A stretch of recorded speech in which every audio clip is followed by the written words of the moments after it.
बीच Gaurang sir, आपसे ही IT sector पर भी एक टेक जानना चाहूंगी मैं, हमारे व्यूवर्स, क्योंकि आप वॉच आउट कर रहे होंगे और आने वाला हफ्ता भी यस कई सारी कंपनियों के नतीजे आने वाले हैं, लेकिन लगभग आईटी की बड़ी दिग्गज मिड कैप कंपनियों के कई सारे नंबर्स आने वाले हफ्ते में स्लेटेड हैं। आईटी सेक्टर को किस तरह से प्ले आउट करना चाहिए, क्या कोई कन्विक्शन बनता है? टीसीएस के नंबर्स आने के बाद सेंटिमेंट कोई खास बढ़ा एक्टिव नहीं नजर आया, हालांकि नंबर्स से म्यूटेड एक्सपेक्टेशन थी, नतीजे अच्छे रहे। ओवरऑल आईटी में, IT measures, mid cap IT पर कोई राय अगर आपकी बनती है? मानसी, देखिए, पहले तो जो नतीजे कल टीसीएस के आए उसमें एक अच्छी बात ये थी कि निराशा नहीं थी।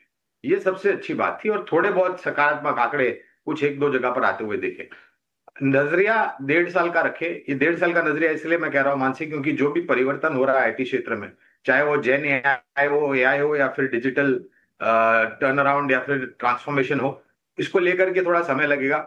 इसके साथ अमेरिका से जो खबरें आ रही है वो थोड़ी नकारात्मक है छोटी मध्यम अवधि के लिए, लेकिन कोई बड़ा नकारात्मक असर नतीजों पर पड़ेगा या लंबी अवधि में आप कोई बड़ा बदलाव करें आपके निवेश में, ये मैं उचित नहीं समझता हूं। अगर सक्षम मजबूत कंपनियों में निवेश है आपका आईटी में, तो आप बने रहें। हमारी खरीदारी की सूची छोटे, मझौले और दिग्गज आईटी क्षेत्र की कंपनियों में है। अ, नीचे से अगर मैं शुरुआत करूं छोटे में, तो केपीआईटी टेक और साइंस लिमिटेड, ये दो पसंद आते हैं।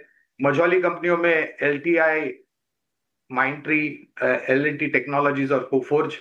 दिग्गजों में टीसीएस, एचसीएल टेक, इन्फोसिस। तो अगर इन सब कंपनियों में अगर लंबी अवधि का नजरिया है तो आप बने रह सकते हैं।